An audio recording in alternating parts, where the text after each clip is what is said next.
Remember the first 22 tips and tricks video that I made? Well, here's 22 more tips and tricks that you may not have heard of yet. Hey everyone, it's Ashley, the other half of Our Radiant Gaming. Let's get started with more tips and tricks with Rune Factory 5. Tip number 1 is upgrading with a magnifying glass. So you can buy magnifying glasses from Martin, but you may be wondering what they're good for. Magnifying glasses, when used to upgrade things, let you see info on your plants and soil as you water and work with them. I typically add a magnifying glass to my headgear because I don't switch it that often, but you can add it to anything. Adding it to headgear though makes you see the info all of the time. All you have to do is buy a magnifying glass, go to the crafting table, upgrade some armor, headgear in my case, with a magnifying glass, and there you go. Instant info all the time. Tip number 2 is throwing. Yes, throwing. It's literally just throwing stuff at your bins, you all. It saves so much time. Please, just throw your stuff. You can throw stuff into the shipping bin, your fertilizer bin, and so on by locking onto it and throwing your stuff in there. Boom. Instant time saver. Tip number 3 is do as many requests as you can each day. This may seem kind of random,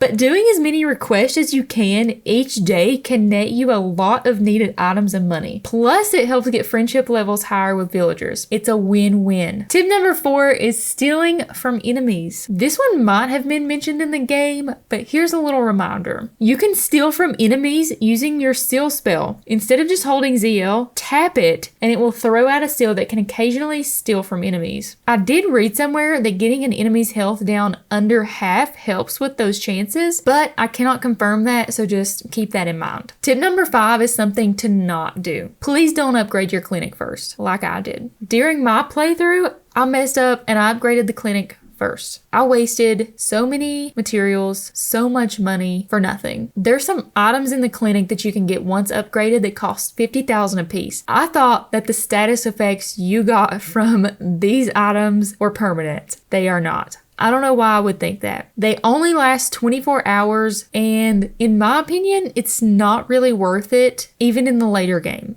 Tip number 6 is another obvious one. Please keep your eyes on your RP and HP when crafting. I've made so many dumb mistakes while crafting mindlessly and fainted. This can get very costly, so please pay attention while you're crafting because I did not. Tip number 7 is crafting with turnip seeds. I'm sure you all have heard of this, but if not, this is an amazing way to level your crafting super fast. So all you do is go to the general store, buy a bunch of turnip seeds, go back to your house, choose whatever crafter you want to level, open the crafter, go to the highest recipe level that you have. So I typically go down to the main bottom, whatever spends the most RP, then craft that using 1 turnip seed. Click the arrow to make it go to the highest number you can go, craft those, they'll turn into something failed. So whether that be a failed dish or scrap metal, whatever it fails into, you can use those failed items to craft more the exact same way. This is endless amounts of XP for super cheap, so please do this method when you're leveling your crafters. Tip number 8 is expanding the bakery first. Yes, please expand it first, not the clinic. Expanding the bakery first allows you to get 4 breads per day instead of just 2. In total, that would mean 5 breads per day if you upgrade your bakery, because you get 4 from the bakery, 1 from the restaurant. This is a game changer, especially when using the previous tip to level your crafters. Tip number 9 is an updated tip from my last video, but it is also about punching bags. Instead of just using 1 punching bag like I said in the first video, use 9. Put the punching bags in 3x3s, target the middle punching bag, and go at it. You will get levels super fast that way. Tip number 10, use the Ranger NPC. In the seed office, there is a Ranger NPC just standing there idly, not doing anything. I had never talked to them before because I had no idea what they were for. They were just a random NPC that didn't even get friendship levels, so I was like, why am I going to talk to them? If you go to them and ask for help, they will heal your HP and status effects when you're close to dying while you're in battle. It's super helpful, and I would definitely recommend using the Ranger NPCs to go out with. Tip number 11 is getting the greeting spell ASAP. The greeting spell is a really quick, easy thing to do with villagers every single day to raise friendship levels. It literally takes like 3 seconds. If you don't know how to get the greeting spell, I explained how to in my last Rune Factory video about friendship that I will put right here.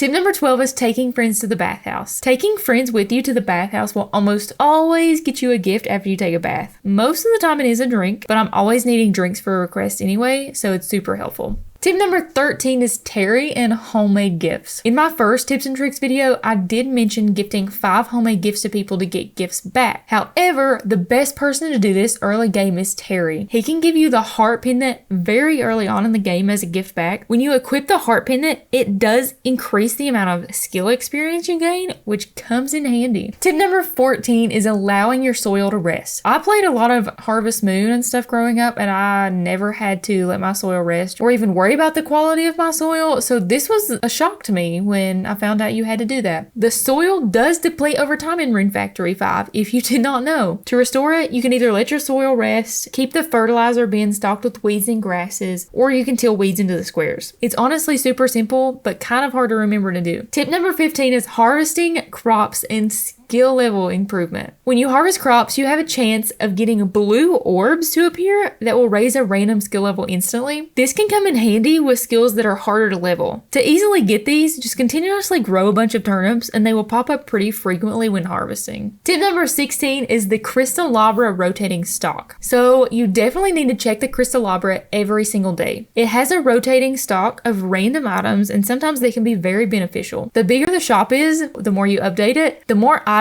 it can have in its rotating stock, so be aware of that if you want to find more items. Tip number 17 is using your seal spell to get items. This tip is mentioned in the game, but I love to remind people that may have missed that or forgot about it like I did because I didn't see it at the beginning.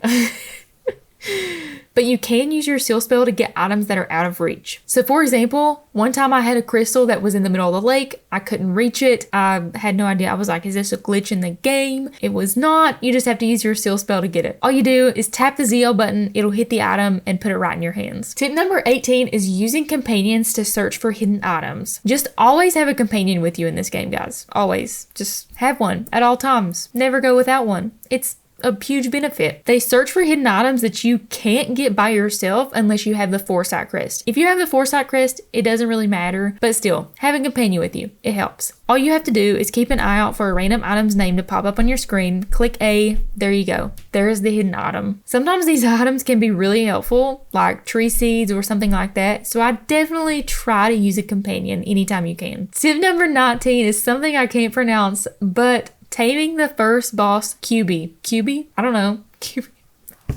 I don't know how to say it, but this boss is pretty simple to tame and is actually the fastest mount in the game. Definitely worth taming if you want to get around faster. Tip number 20 is seed points. If you're trying to net more seed points quicker, a good way to do that is by getting the patrol crest. You get this crest by finishing all of the 5-star wanted monster quests. I do have the locations for all of the wanted monster quests right here, so if you want to see where they are, definitely check that video out. Number 21 is literally just save on Meteor days. Save before doing any Meteor days in this game. Meteor showers can net you some amazing items and seeds, so please remember to save your game before starting a day with a Meteor shower. Number 22, the last tip, is farming monsters for their drops. This tip does go along with number 4, stealing stuff from monsters, but this one comes in a little bit more handy. This one can be a huge time saver for getting drops from bosses if you didn't know about it. All you do is get the boss down to a little under half health, throw the seal spell at them until you get a drop. All you do is teleport away just outside their room, go back, and they should be to full health. Continue doing this for the items you need and you should get them fairly quickly from bosses. And that is all for this tips and tricks video. Thank you all for watching another tips and tricks video for Rune Factory 5. I hope it was helpful and I will see you all in the next one. Thank you so much for watching. I hope you all have an amazing day and God bless.